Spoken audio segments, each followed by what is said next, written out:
What's going on, everybody? Welcome to the Alex Cuesta Show. How is everybody doing out there on this Wednesday, November 22nd of 2023 for episode 100 of the show?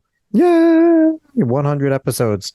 And for some reason, David has been here for a majority of them. Why? I forgot it was episode 100, honestly. No, it's 100 episodes. It's way too damn long to be speaking about things. Just came off of playing some Lethal Company, and we'll probably play some more right after the show. Nobody knows what that is, Dave. You'd be surprised. So before we get jumping in, like, share, follow, subscribe, rate 5 stars, Spotify and iTunes. Spread this word of mouth. Go find us on the socials at the Alex Cuesta Show. And I got to mention, tomorrow is Turkey Day, Thanksgiving. So I want to wish everybody a happy Thanksgiving out there, whether you celebrate or not. If you're in America, Thanksgiving means something. So just remember, everyone, when you're out there, it's, getting together with your family and friends. That's awesome. But just remember, it was about basically the Pilgrims and Native Americans coming together, helping out each other and just being thankful.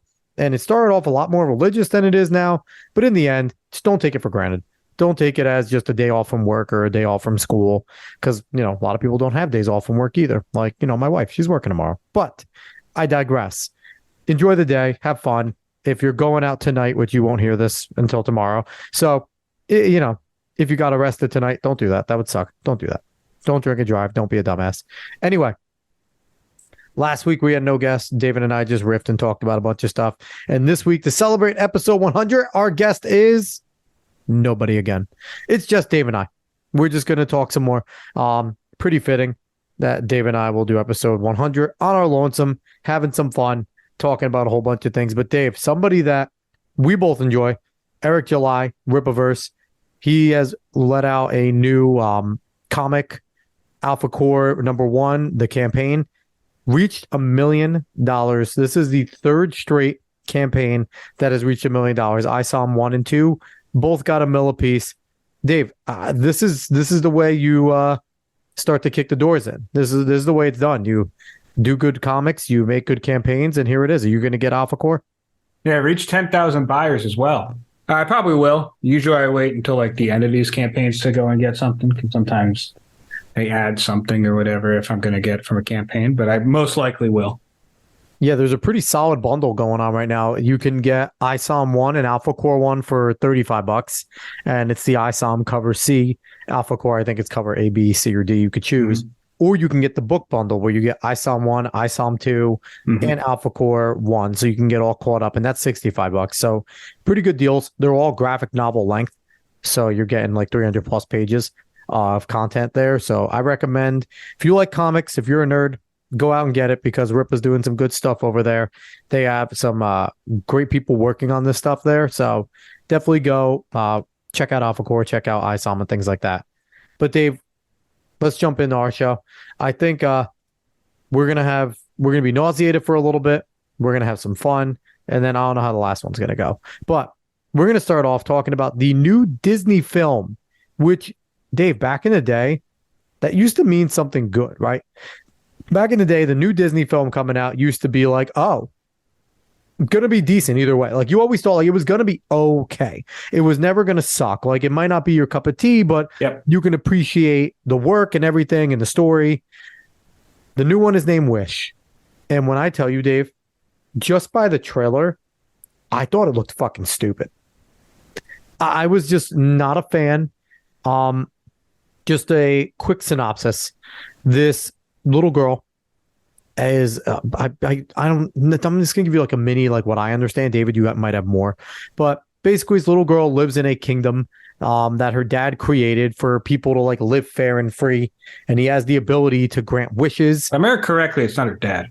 It's not her dad? No, maybe not. But it's not her dad. It might not be her dad, but the king can grant wishes to the people, and she believes that everyone should have their wishes granted, and he's like, no, not everyone needs their wishes granted.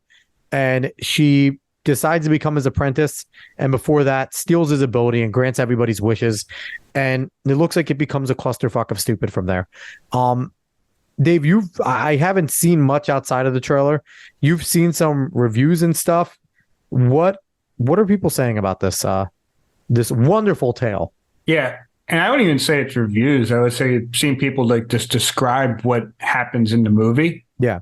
And it just seems a bit silly, and it just doesn't seem like Disney quality, honestly. Mainly, it's just about, like you said, the guy create a kingdom where where basically everyone lives happily, and he grants people's wishes, but he doesn't grant all of their wishes. Like most of the wishes aren't going to be granted.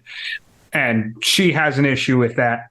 And I don't think she steals his powers, but she like wishes upon a star and it comes down or whatever. But it just seems weird. And at the end, it tries to connect them to like every other Disney movie somehow, which I'm not going to go into it. But I don't know. It just seemed for 100 years of Disney, it seems very lackluster. And, as I was looking into it more, as I was looking at the thing, and maybe this is me reading into it too much, but it really seems to be not only like a little bit of like a communist message, which I'm not surprised, like everyone gets everything they want and everyone lives happily and no one has to actually work for anything. They could just hope it's there and it happens. But it also seems to be in a way anti-Christian, right? Because the king grants wishes, grants prayers, and doesn't always grant everybody's prayers, everybody's wishes, because not everybody needs them answered. Some of them are trivial. Some of them are not necessary. Some things people should work for and they should get. Now, willing to grant wishes for people that actually need it and in order to maintain their well-being and things like that. But sometimes life just happens. And the king understands that. And that is why he was in charge of granting these wishes. And that's kind of the way God works, right? If you believe in God, you could pray to God all you want. Sometimes God hears your prayers and acts. God always hears them, but doesn't always act, right? And this just kind of seems like, oh, well, reject that, right? Because that's wrong. Everybody should always have what they want and nothing can ever go wrong. And what do we know about human nature, Dave? If you grant everybody's wish, shit's always going to go wrong. It's never going to work because not everybody sees things the same way. Not everybody has the same sense of morality or a sense of importance. So it's like what one person is wishing could be a major detriment to somebody else. And if you're granting everybody's wish, then you're causing a whole lot of issues. So do you see kind of the anti-Christian thing that I'm seeing? Somewhat. I mean, I'm just seeing just a lack of creative writing. I don't know. It doesn't seem like they really had much of an idea. I don't know if they necessarily made this for 100 years of Disney because it is called Wish, when you wish upon a star. That's the whole point of Disney. So they might have tried to make this specifically for Disney's 100 year. I'm going to run with that and say that they actually did a piss poor job in doing that, because just the whole premise, like you said, where if you have everything granted for you, that wasn't the point of Disney. The point of Disney is that when you wish upon a star, something can happen, but you're not going to get everything to happen. That's why in most of the old Disney movies, a lot of these things come together by very slim margins. A lot of those plot points wouldn't really work together unless you had hope. Yeah. And it wasn't just going to give you everything in these old Disney movies. But in this one, it seems like, she wants, and the whole town, honestly, wants it to be that they get all of their wishes to come true. And I don't know if by the end of the movie, maybe it is a tale that's learned where you can't have it happen that way. But seeing as how the villain himself has that stance, I don't know if they're really going to rectify it that way. And can we have a conversation about the animation, Dave? What's going on with Disney's animation? I don't know. This looks like they're attempting to kind of be Pixar-esque, but it's very jagged. It's very rigid. It's not very fluent.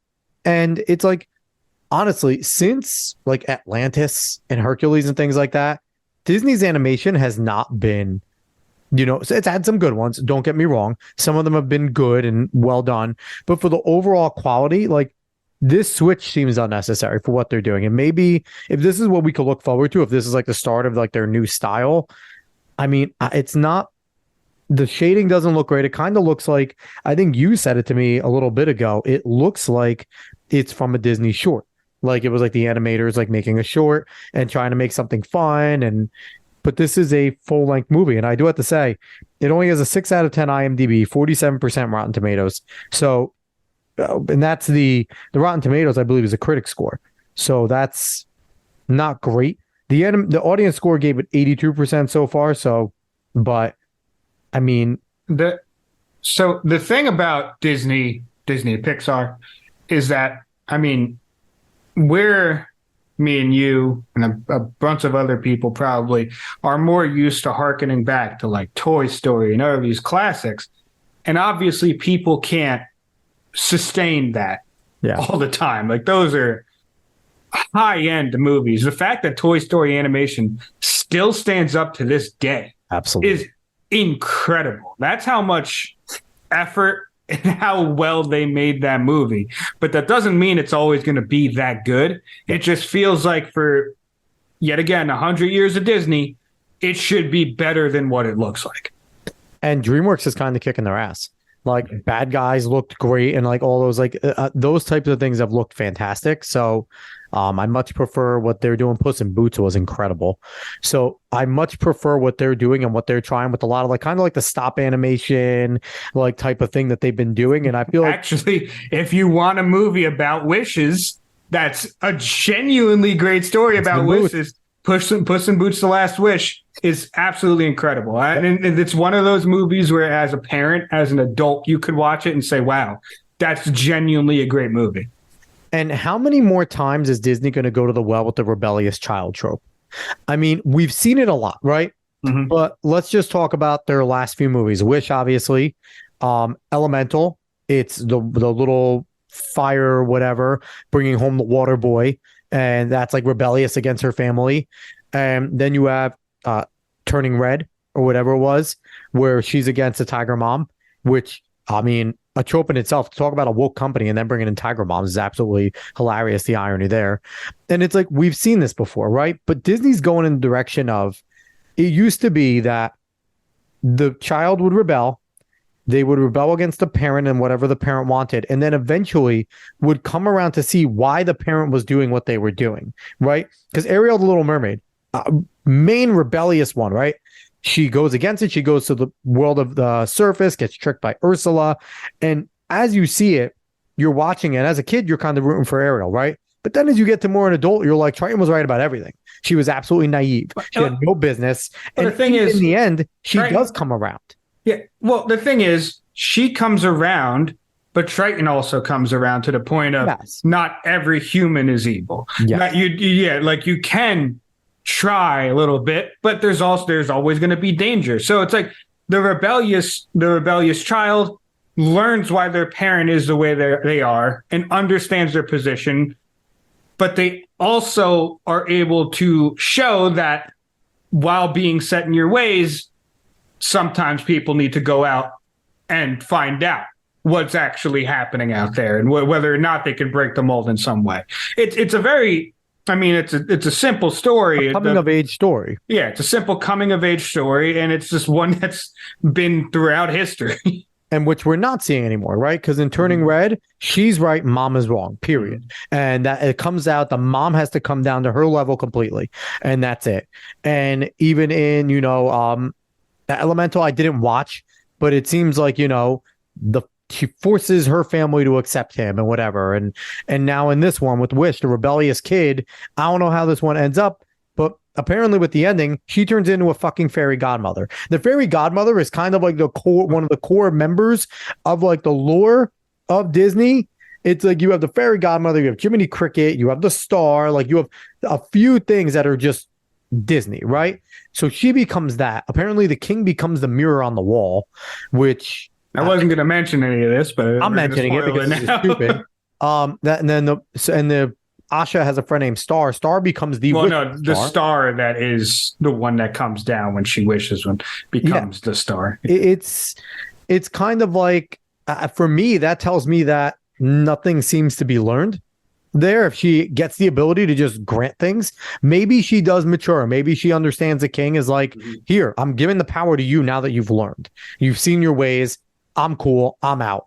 I don't know. Disney hasn't been going that way. But to me, the animation doesn't look great. I'm tired of this story trope. Am I going to get dragged to probably see this because I have 2 young kids? Probably. Am I going to hate it? I mean, I'm going to go in there not happy, so probably not going to like it, but we'll see. I will try to be open-minded about it, Dave. I will attempt. You should. That's all that you should. I shouldn't. Should I just bar it? Bar it completely. Bar it. Just be that parent. Yeah. Would that be banning movies now? Would I be like going down as like somebody banning movies? Yes. I mean, I'm here for it. So we're going to go on to our next topic, Dave. And we're going to go from something that seems kind of terrible to something that is absolutely fucking epic. So Argentina has elected a libertarian madman to be their president. Javier Milei. I mean, he is everything. We saw whatchamacall in Italy. What's her face? Giorgia Meloni, which she's turned out to be not very great. Turned out to be a globalist, but he came in, sounded very similar to kind of the, really strong takes and really good, stances and everything. And I got to say, if the first part of what he's done as president tells me anything, he may deliver. So one of the things about him is a lot of people are comparing him to Trump. And Trump has endorsed him. Bolsonaro has endorsed him. He's had some good endorsements. He is not like Trump. He is a libertarian, an anarcho-libertarian. The guy hates government. He really just fucking hates government. Yeah. Now, I want to play something, one of the most famous clips that you will get coming from this man. And it's him talking about the ministries. And if you're an American, I guess it would kind of be like the bureaus or like the 3-letter agencies, the agencies that we have. Yeah. It would be like eliminating those agencies and just, I'll translate all the ones he wants to eliminate after, but just listen to this madman as he is screaming about what he is going to do. This was during his campaign here. Turismo y deporte, afuera. Ministerio de Cultura, afuera. Ministerio de Ambiente y Desarrollo Sostenible, afuera. Ministerio de las Mujeres y Género y Diversidad, afuera. Ministerio de Obras Públicas, afuera. Aunque te resistas. Ministerio de Ciencia y Tecnología e Innovación, afuera. Ministerio de Trabajo, Empleo y Seguridad Social, afuera. Ministerio de Educación, Adoctrinamiento, afuera. Ministerio de Transporte, afuera. Ministerio de Salud, afuera. Ministerio de Desarrollo Social, afuera. Se acabó el curro de la política. ¡Viva la libertad, carajo! He is an absolute madman, and I absolutely love it. So I'll just explain what the video was. So explain what he's saying. So it was him. There was a board right in front of him, and it's like Velcroed, like little like words on it of all the ministries. And he's going by one, and afuera means out. So he's naming the ministries and ripping off the board saying they're out. So I'm just going to go down the line. He goes with Ministry of Sports and Tourism's gone. Ministry of Culture is gone. Ministry of Environment and Sustainable Development. That's going to get him in trouble with the UN because that's their Marxist goals, the Sustainable Development Goals. He's saying they're gone. Ministry of Women, Genders, and Diversity. His first day or second day, he already said within 21 days that ministry is gone officially. So he's going through. So Women, Genders, and Diversity out. Ministry of Public Works, afuera. Ministry of Science, Technology, and Innovation, afuera. Ministry of Labor, Employment, and Social Security, afuera. Ministry of Education, which he also says is indoctrination, afuera. Ministry of Transport, Ministry of Health, and Ministry of Social Development, afuera, afuera, afuera. So that he names about 11 agencies, and then he goes down. And he's like, Ministry of Justice, Ministry of Defense, like very few. He has like 6 agencies left or ministries left that he wants. So he's awesome. What do you think of Javier Milei, Dave? I love how absolutely crazy he is. And this is what you expect. Look, Argentina has been under, I think it's fair to say, socialist rule for a very long time. 125% inflation. Yes. Yeah, that's what I'm saying. It's been under socialist rule for a long time, 125% inflation. It's having a bad time. So when you're having that bad of a time, you get someone who's as outrageous as Milei and as an ANCAP as Milei. You're like, yeah, why not? Let's ride this. Let's see what happens here. Now, I don't know if he's going to go through with everything he says he's going to go through with, but if he even goes through with a quarter or half of it, we'll see what happens. This is a great experiment to really see what can happen when you cut all of these things like he wants to. And I mean, we saw what happened in El Salvador where you just arrest the people who are doing crimes. Things get a little better. So if in Argentina he's just cutting all these departments, and maybe their budget gets a little bit better, maybe they can have a sustainable country that's able to, I don't know, make some money, then maybe Argentina votes him in again. We have no idea what is going to happen from here until years from now.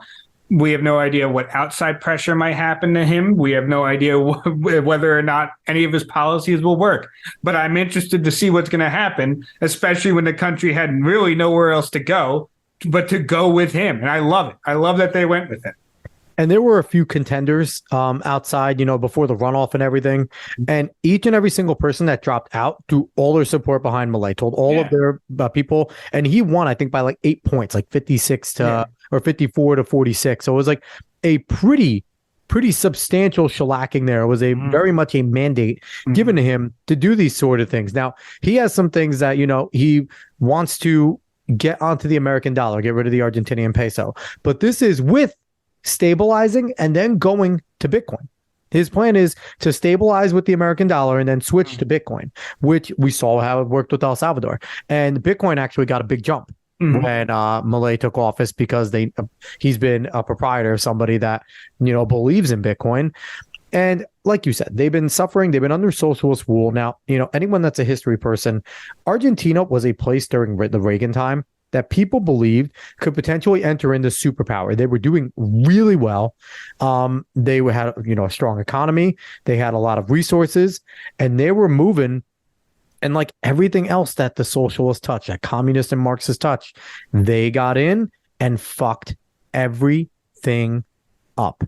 And we'll see what he could do. And the thing with me, Dave, libertarians also scare the shit out of me, because to me, libertarians are like one fraction away from Marxists.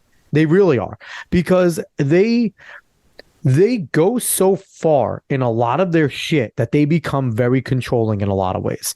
In the ways that some of them speak, and maybe this is just like the left libertarians that are just crazy like this, but they want so little control that they want to force you into their ideas of little control. And then they start to become, if you don't agree with them, they are very forceful about how and why you should agree with them. They're not all Michael Malice. They're not all, your typical, they're not all Larry Sharp and Dave Smith. There are very much libertarians that actually scare the shit out of me. When I hear them speak and when I hear some of the things they say, I'm like, this is very groupthink, and they get forced into that bubble. So, I think you're mainly talking about the left libertarians. Those libertarians I really don't see. I don't try to see very much of. You're talking about the libertarians I try to stay away from. But no, he doesn't seem like one of those guys. No. He seems like one of those guys that's just going to be like, okay, I'm cutting everything because all this shit is just swallowing up our economy. Michael Malice and Dave Smith would be like, become an Argentinian guy. Maybe that's him. Yeah, basically. But that's what he seems like. He seems like someone that's not really, he's not going to mandate you not care, basically. He's just going to say, look, I'm getting all the albatross off all your necks. I'm trying to make everything breathe again in Argentina, so we're able to not be in 125% inflation. Like that's what he's trying, at least seems like what he's trying to do. So when is the first assassination attempt? That is my question, because and it's not going to be already tried, and it's not going to be from anyone within Argentina. That's the thing. It is going to be from outside sources. Because again, let's talk about some of the places. The Ministry of Environment and Sustainable Development. The UN has Sustainable Development Goals. Was it 27 or something like that? 17? I can't remember. It's one of those, and that is very much in line with what the World Economic Forum wants and things like that. And they've been trying to get this into governments, and eliminating that takes away some of their power. And that's telling them that Argentina is not going to play the global game anymore. And that makes sense. For a libertarian, libertarians do not want global shit. They want to stay in-house. They want small government. They understand trade and the necessity of that. But outside of that, kick rocks. He's actively getting rid of the Ministry of Women, Genders, and Diversity. Again, completely and totally against what a lot of these Marxists want, with the critical theories, and they couple it in, right, with women, genders, and diversity. None of the three have anything to do with each other. None of them at all. So it's like, women are their own thing. Genders, there's two of them, fuck off. And diversity is not at all what people think. So it's like, he's doing these types of things. And then I love seeing the Ministry of Labor, Employment, and Social Security gone. We don't need a Ministry of Labor. And I wish that we would do away with a lot of these things. Ministry of Education, gone. That could be out too. And it's like, I like where he is with a lot of this stuff. Social development. What the hell is that, right? Ministry of Social Development. What exactly is that? So I think it's in the right direction. Again, I'm happy he's getting rid of the women, genders, and diversity. It might be the easiest one to get rid of, right? Because it's like the most fringe. Yep. Let's see as he starts to get into culture. Let's see as he starts to get into labor and, public works and things like that, where, you're going to hear them cry that he's getting rid of jobs and things like that. And blah, blah, blah, blah, blah. And so I'm excited. And this is a good measuring stick to see that if a democracy that has been so built up with public offices and public things can be stripped like this, and if it could still function, or is the machine that intertwined that it will break very quickly? And you know what? Again, if you're an anarcho-libertarian, if it breaks, fucking great, right? Like there's a win-win for him. If he does this and it all crumbles, then guys like him win anyway. So I'm actually excited to see. Dave, do you have a prediction for how Argentina is going to go?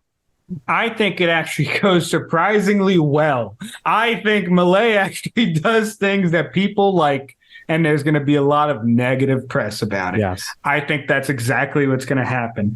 I don't think that things are so intertwined, that Argentina is so held up by these public relations and all these ministries, that getting rid of them is actually going to do that much to it. I think a lot of it's faux sophistication on their part and faux construction on their part, where it's just like, oh, if you get rid of this, it might harm this. It most likely doesn't. These things most likely don't happen. And if they do happen, it's a short-term harm, but long-term better rebuilding on what needs to happen that makes it not government related. So I actually think things go in the right direction for Argentina and people and journos most affected on that one. 100%. If anyone listened to Lotus Eaters today, journos can all kick rocks. Yeah. But there's a question. How important, so say Donald Trump gets back in office and say Milei is still there, how important can these two countries be to each other with all the resources and all the ability Argentina has to enter in and potentially be like South America's biggest country? Brazil right now has that mantle, but I mean, this could be massive in terms of also a buffer to some of the other communist shit that goes on down there and, social stuff. So how important can, a relationship, if Donald Trump can get back in, or any conservative staff, even if it's Ron DeSantis or anyone, if it's not Nikki Haley, she's going to bomb them. But if it's like someone that has a half a brain, I feel like this could be ridiculously important. Yeah, Milei loves Trump. So, in fact, he said that the only thing Trump's done wrong is he hasn't doubled down on his stuff. So, Milei really loves Trump, but it could be a good relationship. Really, the relationship between America and Argentina, I think, would be fine. I don't like. Yeah, sure, it might boost some things between us, whatever. But I think mainly if things go well in Argentina, I think a lot of South American countries look at that and say, well, at least the people there look at that and say, well, why don't we get someone in like him? So I think it's more of a domino effect to the surrounding countries and other countries that will look at Argentina. And if they see things go correctly, then they'll say, well, maybe we could try something like that. And, lastly, before we jump into the thing, Dave, I have loved the fact that there is a meme going around that Milei is sharing himself of him as the Super Saiyan. They are calling him Goku. He is the champion of good, the defender of the free, the peaceful, and fighter of evil. It is absolutely fantastic that he is leaning into the meme. Yeah. And again, very Donald Trump-esque, right? Because what's one of the biggest things that Donald Trump gets ripped for? Oh, he does the NFTs, or he'll repost like things of him being ripped and doing all. It's like he understands that this is just nonsense, but it's fun. And if you make yourself also seem fun and seem more down to earth and more, you don't actually have to be. Yeah. People just like the fact that you're willing to get down to their level. Yep. And the fact that he was sharing like the Super Saiyan meme and things like that and like diving into Goku. And again, this makes sense in South America because Dragon Ball Z is absolutely fucking massive in South America. If you're a Dragon Ball person, you know, growing up in our generation, especially my age. To be fair, Dragon Ball Z is absolutely massive everywhere. But in South America, honestly, I think the biggest demographic 100%. Outside of Japan is South America. Yeah. Like, it's not even us in the United States. It is South America because they freaking love their Dragon Ball Z. So it would make sense that he would know the meme and that he would lean into the meme because popular with his people. So why not do it? So high hopes for Javier Milei. You know, that alt-right bigot that he is. I can't wait to see what he does to make Argentina thriving and how leftists will say it's evil. That Argentinian people can eat food. Make Argentina great again. Make Argentina great. My God. What would that be? It's quite literally MAGA. Yeah. MAGA. Oh my God. He should seriously adopt MAGA and he should make like a MAGA movement as well. I'm pretty sure Trump put out on Truth, Make Argentina Great Again. Did he really? Yeah, so I think he already handed him MAGA? That's incredible. I love it. Again, Trump understanding and leaning into the meme. Like, this makes all the sense. So, Dave, lastly, this is your topic. I want to let you take control of this one. Yeah, lastly, I just want to talk about gaming. Mainly our history with gaming and where it is now. Obviously, I'm more into gaming now than you are. Yeah. So I'll take control more of that. But I do want to ask you, like, your history with gaming. Where did you start off, and what would you say your favorite times when gaming, and maybe where you are now and kind of what you think of gaming now from an outside perspective of not really knowing that much. Yeah. So go ahead. Where I started off. So first time I really interacted with any games was our cousin Danny. He's 8 years older than us, going over his house. He had the Super NES. So yeah, I'm fucking old. The SNES. And I don't know exactly what he was playing. I think it might have been like a Zelda game or something like that. But he was playing. That was my first time. And I'm pretty sure I sat down. He let me like play a little because Danny was always good like that. Yep. And then from there, it was Sega, Game Gear, Game Boy, and those systems. And the Sega, I played the shit out of Sonic, but they also had some ridiculously good games. Toe Jam and Earl, the Ren and Stimpy games, Space Harrier, Last Battle, which I found out later in my life was based on the North Star. So I was already an anime nerd before I even knew I was. But it was, you know, Sega was my system. I loved all the Sonic games and things like that. And it was difficult, but the difficulty didn't stop me from wanting to play it. There were no saves. Very few games. Like Zelda had saves, Pokemon had saves, but typically on Sega, which was the system I focused on, I didn't have Nintendo. You couldn't save games. I think maybe like a few. I think maybe Toe Jam and Earl might have, or Ren and Stimpy might have had, but I don't know. But most of them didn't. So you would have to play and try and run through and win a game. And it would be like, you never got tired of playing the same round over and over again. You got used to, and you would like Sonic. I can tell you Emerald Hill Zone like the back of my fucking hand. Like it is so simple. And I remember it. And then like the Game Shark came around and I never really Game Genie and all that. And Game Shark was the first one. You would plug your Game Shark in, put the game in the Game Shark, and you would have all the codes. And I would go over to my friend's house and they would have it. And then we'd become supersonic. But then you also found out there was something called debug mode. And like there were all these little things that the mods included to make the games fun. Now, fast forward a little bit older, PlayStation comes out. Absolutely revolutionary. Before that, there was the Dreamcast that I didn't have, which was well ahead of its time. And that's why it didn't succeed. It was well ahead of its time. But then the PlayStation kind of perfected what the Dreamcast had. And Sega was on the outs at that point. And it was PlayStation. They were the big one. And then Xbox came on its heels. I was never an Xbox guy, even though Xbox had some really cool, like its major innovation. You could play your own, you could upload and play your own music while playing the game. So I would go to my friend's house. I remember we'd be playing Turok. We'd be playing Halo.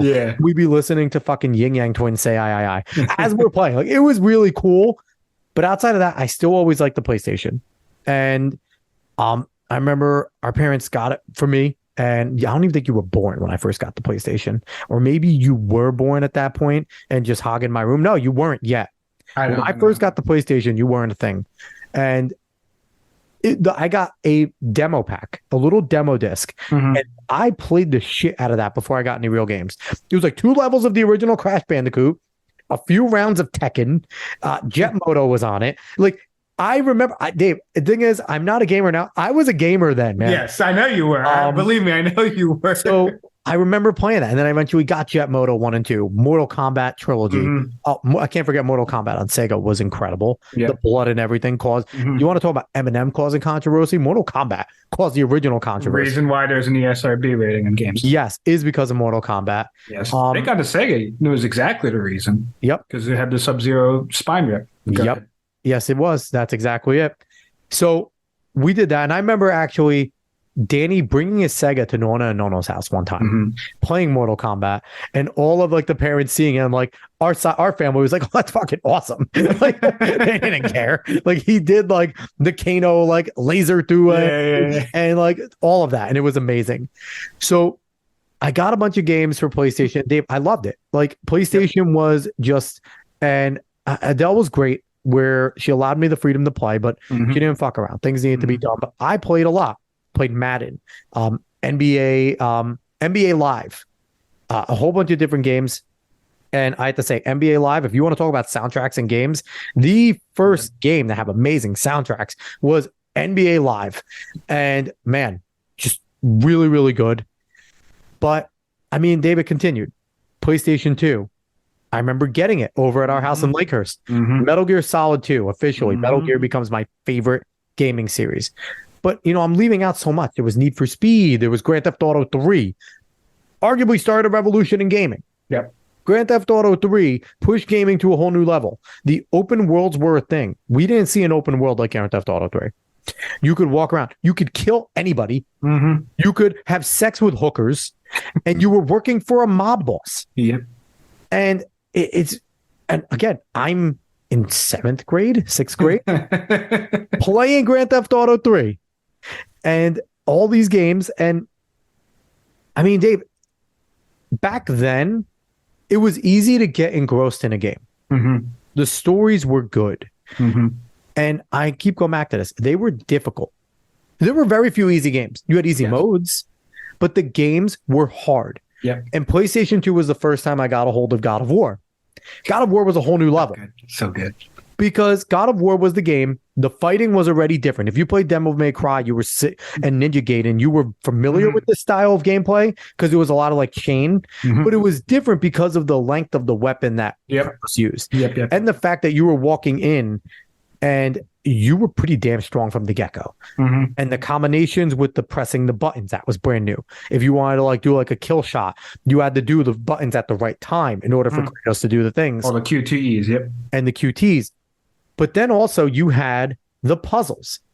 God of War had so much going for it. It was a very much a linear game with great fighting mechanics, with a revolutionary style, kind of 3D-esque, you know, QTs, but also the puzzles. Dave, the puzzles were infuriating. I remember them. You quite literally would get so fucking pissed and then turn the games off because you'd have to come back to it. Because if not, you were going to break your system. Oh, and let me go back, Dave. Because the PlayStation, real quick, Crash Bandicoot and Spyro. You know our sister. Our sister was not a big gamer. Yes, she was. We spent hours together playing Crash Bandicoot and Spyro. And for the main reason, she sucked at boss battles. She was good at playing the game. Awful at boss battles. I would do all the boss battles, but it was something where we played together. And as much as me and my sister, we fought all the time. She was a jerk. She was 4 years older. She was mean to me until I could throw her in the ocean. And then she became semi-nice. But we worked together. She would torture me in Sonic and things like that. But it was fun to do. So we'll keep going. So it kind of, so I'll say this. After the PlayStation 2, it gets a little less. Because Call of Duty becomes big. Call of Duty was a game for a long time. Battlefield was a game for a long time before that. Nobody gave a fuck about first-person shooters. GoldenEye was it. GoldenEye was the first-person shooter. You had Halo. Halo was a good one. Gears of War came out. Call of Duty comes out. Gears is third person. Gears is third person. But Call of Duty comes out and it changes everything. The first-person shooter really starts to take over. And the industry becomes first-person shooter, sports games, and then maybe some good adventure fun games. When before that, the whole entire thing was adventure games. Sports games were great. You played them, you had fun, but it was all about adventure games. And they were still there. Don't get me wrong. We had Uncharted, but Tomb Raider was a predecessor to Uncharted. And Tomb Raider is one of the greatest of all times. You had Final Fantasy, which encapsulated and still goes on to this day. But very much now, it's multiplayer, it's shooters, it's sports games. You get your fun other games. And, and PlayStation 3, I was in college when I had PlayStation 3 and stuff. Yep. We played a ton of Call of Duty. I played my own games, don't get me wrong, a lot of sports games and things like that, but a ton of Call of Duty. But it's like something changed in gaming. I got a PlayStation 4. I played Skyrim, played the shit out of it, but I bought a lot less games, Dave. Yep. And I've said this before. I fell out of love with gaming with loot crates. Loot crates first started to get me away from it. I was never a big fan of buying DLC. You know that. I'm stingy as shit. I just play the game. I'll unlock things. Once you had to sit there and it became unfair. If you weren't paying for things and you wanted to play online, you had to pay in order to compete. If you weren't paying for things or you weren't participating in these loot crates, you were fucked. And to me, that stopped being fun. That grinding out games was part of the fun. Beating a game and going back and completing time trials, doing perfect things. That was a part of the fun. That's all gone. And then the last straw for me was Star Wars Battlefront when they were remaking it. Because I loved Star Wars Battlefront as a kid. One of the greatest Star Wars games of all time. Battlefront 2. Battlefront 1 and Knights of the Old Republic were two of like the best games of all time, and they were great Star Wars games. Battlefront 2 was huge, and I became very accustomed to not buying games right away anymore. Because I understood devs needed to patch things, especially with online. That's fine. You have some glitches, you fix them. Dave, they sold a not finished broken game. And then they told people they had to pay for the second half again. Full fucking price again. That made me lose faith. Dave, I'm not even kidding. I had my PlayStation 4 set up in my old house. Barely played it after that. Really only went back to Skyrim. Some NBA 2K. And I moved into a new house. It's sitting in the closet right over there, Dave. Sitting there, collecting dust. I haven't moved it. I haven't wanted to. Now, PlayStation 5 has some cool titles.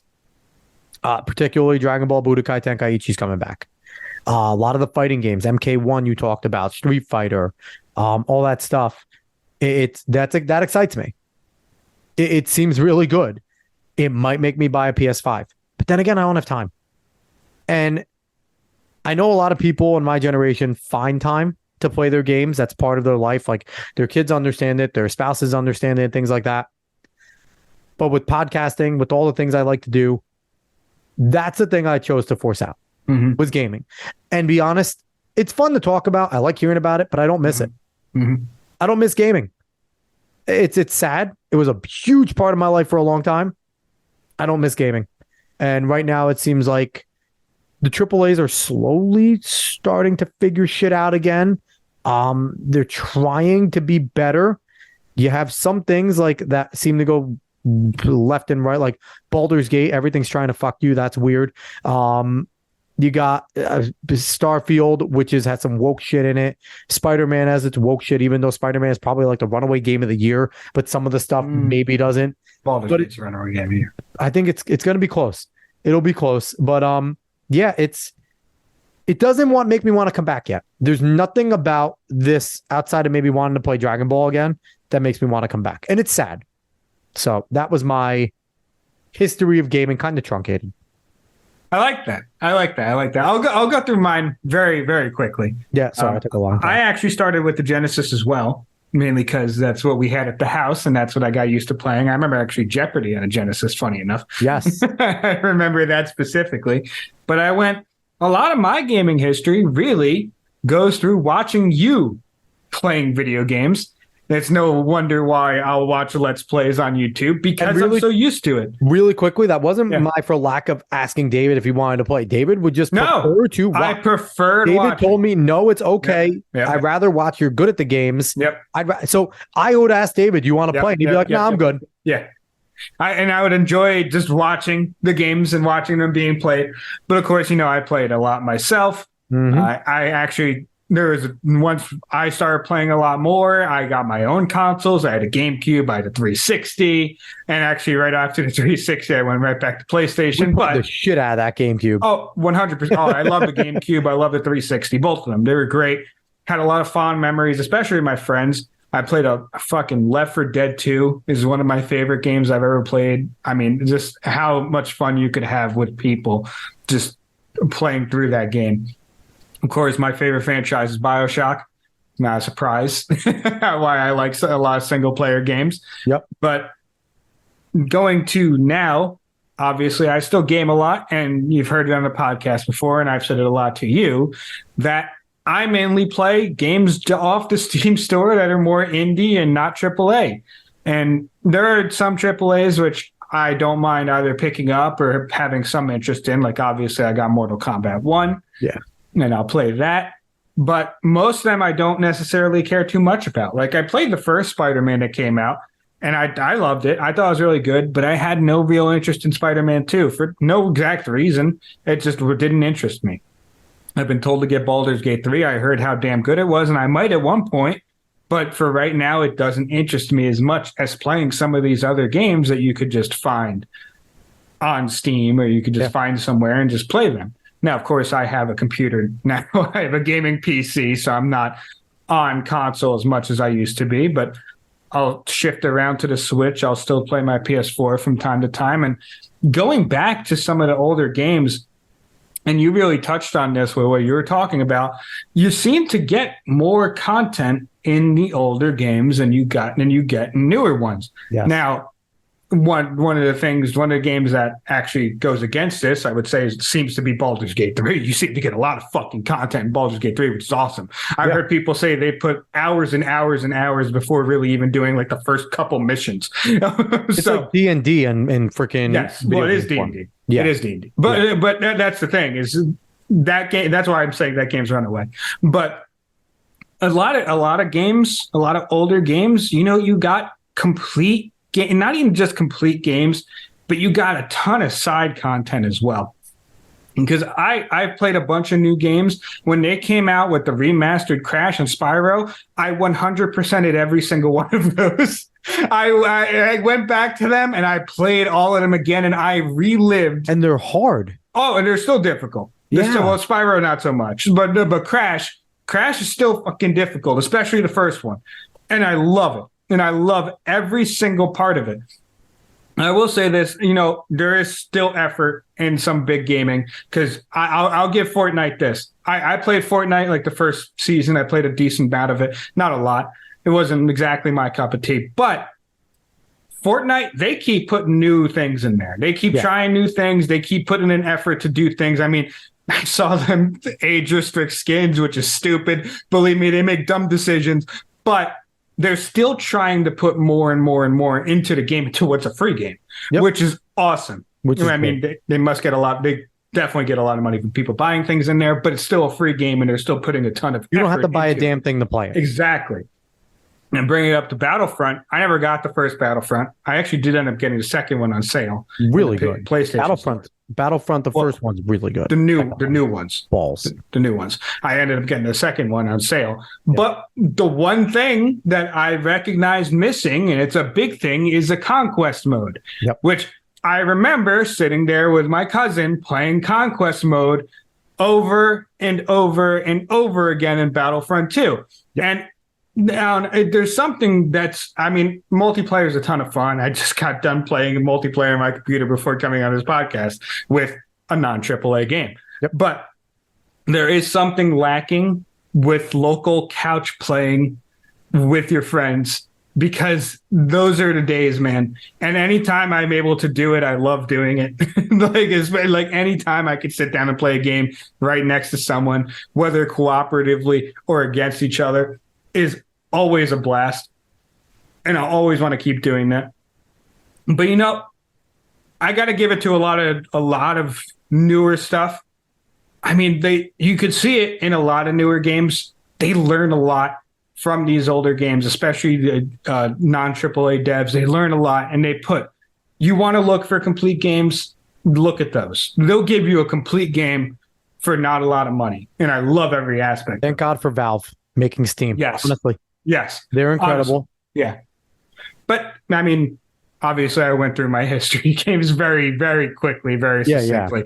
Yeah. But yeah, a lot of it was watching. I will say a lot of it was watching. And a lot of it was just enjoying time with people. A lot of it was co-op. So I spent with my cousin. I played a lot of co-op games. Yeah. So gaming is always a fun time. I will always recommend it to people. I mean, people do it on their phones now all the time, so they understand.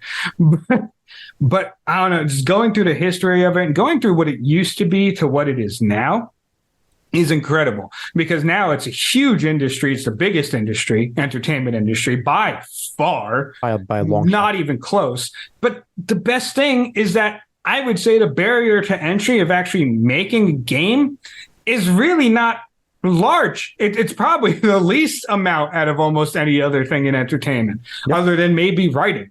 But that's about it. So, and I love that, because anyone can make a game, and they could usually make a pretty damn good one. There's plenty of ways to make things, and there's plenty of helpful things that they have online that you could find out how to make a game and make your thing come to life. And who knows, you could, I mean, look at Five Nights at Freddy's. I know it's a bit of a meme, but that was Scott Cawthon's really last attempt at game development. He made the game, and now it got a movie that is the highest grossing in Blumhouse's history.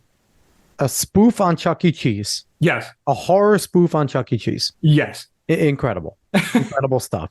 And, you know, when you mentioned like the cooperative aspect of it, one of my best memories is, God, was I a freshman or a sophomore?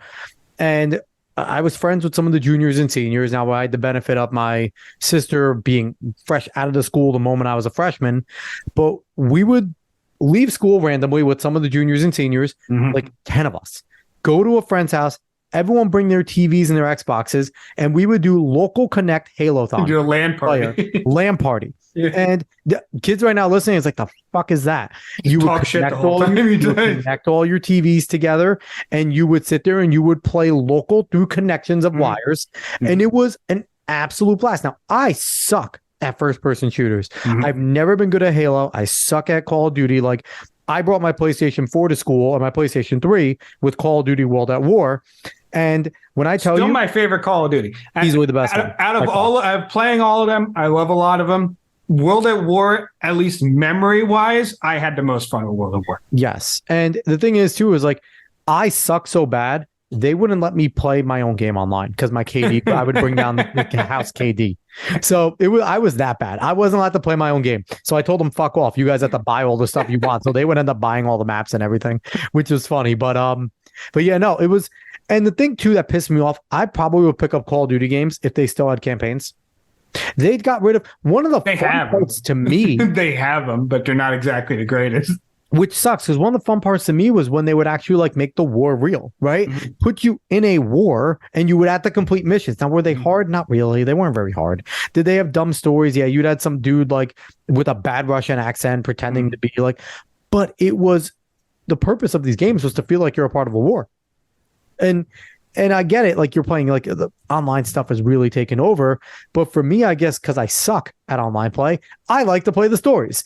So for people like me, Call of Duty has no attraction anymore. Yep. So I'm not going to go play online for hours at end. Like, that's not my thing. I would much rather pick up Dark Souls, Sekiro, Elden Ring, and just torture myself, but it would be fun. It's fun as games. Why I enjoyed Skyrim, which is why I would enjoy Baldur's Gate, or I love grinding Final Fantasy. Final Fantasy Tactics is arguably the best Final Fantasy game and the best spin-off game of all time as well. You're gonna have a lot of people mad at you about that. That's fine, because the game pisses everyone off, as it should. But it's funny because like when I was in college, especially freshman year, I remember me and my friends, we would just play zombies. And I mean older zombies. We would play Kino. We had played a shit ton of zombies in the common room. Yeah. And I remember, and funny enough, I actually kind of felt that whole like local kind of aspect of gaming. I had played Until Dawn, and I had a crowd of people literally watching Until Dawn and invested in the game in the common room, which is one of my favorite experiences, is having people just having fun watching me play a game. Yeah. And you're good at games. The thing is, I think it's because of your nature of wanting to watch first and learn it. You become good. Like I've told you forever, you should go into tournaments for fighting games, especially Mortal Kombat. I don't know about now. Because you're the weirdo, even now, you're the weirdo that you master all the combos and then you create your own. That is ridiculous. Yeah, Nobody creates their own combos. I don't know about now. Well, I don't know about now. But MK9, I was something else. But I don't know about now.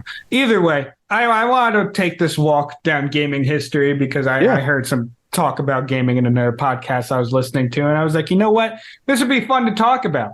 This would be a lot of fun to talk. What was your favorite system you had? My favorite system, me personally, yes, the PlayStation 2. PlayStation 2 had the most titles I played. And your GameCube.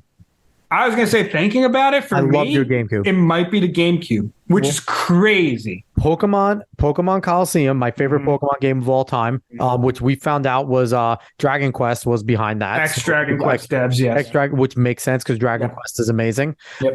We had Super Smash. We had Ultimate Ninja Storm. We had so many NFL Blitz, right? Was on the yes, Blitz 2002. Yep, Blitz 2002 and Hits 2002. And Hits 2002. We had a ton of really good GameCube games. So, and I remember, me sitting there hours playing freaking whatchamacallit, Pokemon Coliseum. Yep. And I remember I watched you play that game, which is a fantastic game. Battle Mountain is incredible and difficult. And it was, and again, Pokemon has kept that. And I know some people get pissed. Some of the games aren't as hard, but Pokemon has kept that difficulty in that grinding out fashion, which is why Pokemon continues to be successful. Because unless you cheat, which people do, but grinding it out's half the fun. And creating a good group, and Pokemon has kept that, and it's been the same game over and over, just different places. But it's fun. And Pokemon was a huge part. Kirby's Dream Land, all these things, Bomberman, all this stuff on the Game Boy. And handhelds now, I mean, what was the last great handheld? The PSP?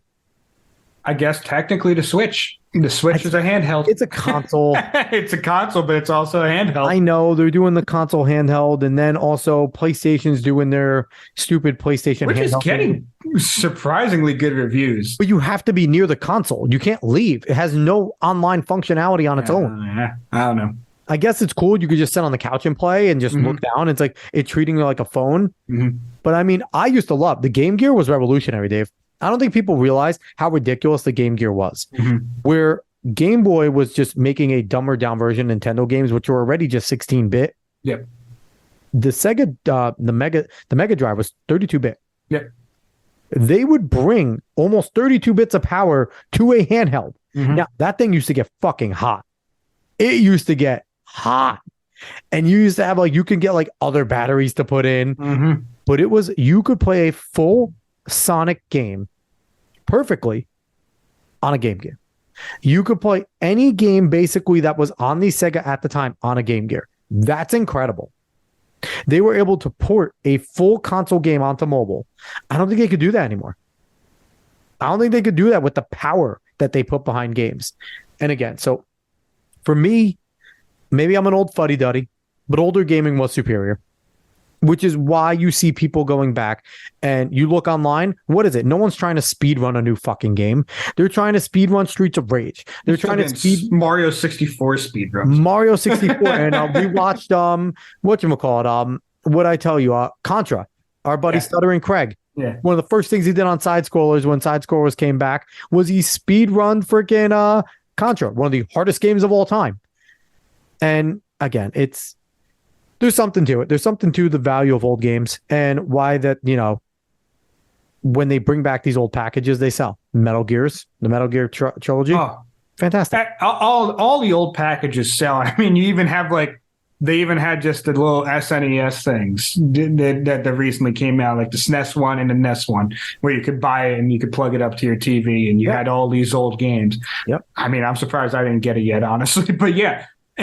There's something about old gaming, which, I mean, I'll always go back to. And yet again, it's partly because I grew up with it. Yeah. Obviously, I think a lot of kids nowadays, if you hand them a Genesis, they'll be like, oh, why would I play some of these? and then you give them something like Last Battle or Space Harrier, and they're just like, this is really hard. I loved Aladdin. Aladdin. Yeah, you threw apples at people. Yeah. Fuck those people. But I do feel like when it comes to, especially even like the PS2 era, there's graphical hurdles that you go back to. You're like, man, that did not look good. No. But the fun was always still there. How do I forget Twisted Metal Black? Yep. Again, a game I played forever. A game that, again, everyone, if you play Twisted Metal, put the cheats on. It's damn near impossible. It's difficult. Damn near impossible to beat without cheats. I played it with no cheats. It's not easy. Damn near impossible. Like getting by Warthog every time is fucking impossible. Okay, but yeah, no, it's something they need to recapture, and I think they're trying. Right, Baldur's Gate's a good step. Things that Bethesda does, and Valve was a beacon for good storytelling and good games, and now they've taken a step back and they're entering into what they're doing with Steam. But I will say this: there is one developer that keeps getting it right in how to make fun games that people will still love and play. That's Nintendo. Yes, Mario Wonder. Mario Wonder is an incredible game. It's a 2D Mario game. So much damn fun. They just remastered Mario RPG, and apparently it's just as good as it was. So, and I mean, Tears of the Kingdom came out this year. Holy shit. Yeah, it's up for Game of the Year. Yep. Tears of the Kingdom, a fantastic game. Even though I haven't played it, I've seen enough. We need a new Kingdom Hearts. We did. We got Kingdom Hearts 3 2 years ago. But either way, Nintendo keeps doing these things where Nintendo itself, business practice-wise, not very good. I would say Nintendo in a lot of ways does things wrong. But when it comes to making the games themselves, cherishing their IPs, always coming out with Game of the Year types of games with these IPs, it's incredible. The only ones where I've seen really take a step back is Pokemon, because I think Pokemon Sword and Shield, people did not like that. But then they came back with Arceus and other things, and people were like, hey, it's actually not too bad. And the thing is, with Nintendo, if you see a Mario game, you're getting Mario. There's no surprises. You see Zelda, you're getting Zelda. You're getting, the only person. Metroid Dread, which I believe is a year or 2 years ago, apparently fantastic. I never got it yet, but apparently a fantastic game. And the thing is, if they ever eventually come back with Star Fox, it's going to be Star Fox. Yep. They're not going to do too many, they'll modernize it. They've done a very good job of modernizing their games without losing the characters, without losing what they are and what they do. So, yeah, Nintendo, I mean, there's a reason why it's still around, right? It's incredible. It does what it does, and it does it right. It really is incredible that Nintendo is still around. The Wii helped it. The Wii U didn't help it. Then the Switch really helped it. It's the weirdest gaming company ever. Shouldn't be around by all intents and purposes. But I'm damn happy. Without the Wii U, you don't have the Switch, because the chance that they took with the Wii U with the handheld aspect of it made it what it is. Yeah, but I'm damn happy that Nintendo's around. Microsoft's falling off. We'll see what happens. I mean, Microsoft admitted that they lost the console wars. Basically. They admitted that PlayStation outsells them, and they're third. Gaming's in an interesting spot. I don't love a lot of AAA titles, but you don't need to love that's a good thing about gaming. You don't need to love the AAA titles. You have a lot of ability to get, even if you don't have a gaming PC, on the stores themselves, whether it's PlayStation or Xbox. They have not only usually a ton of old games, but a ton of games that aren't AAA titles that are just as fun to play. Yep. So my plea, bring back memory cards. So people can experience the frustration of losing or getting a memory card corrupted and losing all of your fucking files on them. Hate that. I hated that. It was awful. That was the worst. Kids will never, ever, ever understand a memory card. No. And I want them to. No. They need the torture that we had. Why give them that pain? Because they need it. Maybe they'll appreciate the goddamn games more. Anyway, that was a great ending to the episode, Dave. I'm actually pumped that you brought that in here, because that was lots of fun. I thought it'd be fun. And God, I missed so many games that I used to play, right? Like, it was so many games like you miss, but then you go back and it was a good time. So for everyone, Dave, any last words before we jump out of here? Episode 100. No, thank you for listening. If you do listen at all, I appreciate it very much. I hope we're entertaining enough. And if you game at all, if you like any gaming and you actually want to come and talk at all, I will have you on, of course, at any time. Yeah. So, I second Dave. Thank you so much for listening. 100 episodes deep. Here's to 100 more.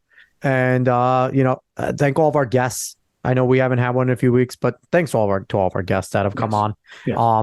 Some of them had no need to come on the show, and they've been fantastic. All of them. We've loved all the conversations. And as Dave said, if you want to come on, if you're listening, jump on the show. We're not too big in our britches. We'll never be. You could just be a person that's a rando. We will find time to have you on, because everyone should have a voice. That's why Dave and I started this, because we want to talk about things, and we're no different than anybody else. Obviously, we haven't made it big because we suck. But anyway, but overall, thank you everyone for listening. We'll obviously be back next week. Hopefully we'll have a guest on, because we do like our guests. So, please give a like, share, follow, subscribe, rate 5 stars, Spotify and iTunes. Spread this word of mouth. Go find us on the socials at the Alex Cuesta Show. Everyone have a happy and safe Thanksgiving. So long, everybody.